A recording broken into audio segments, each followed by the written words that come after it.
చక్కని సీతకి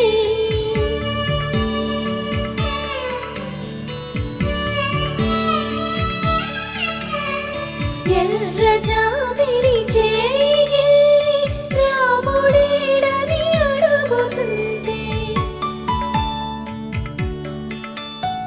చూడలేదని పెదవి చెప్పే చెప్పలేమని కనులు చెప్పే నల్ల పూసైన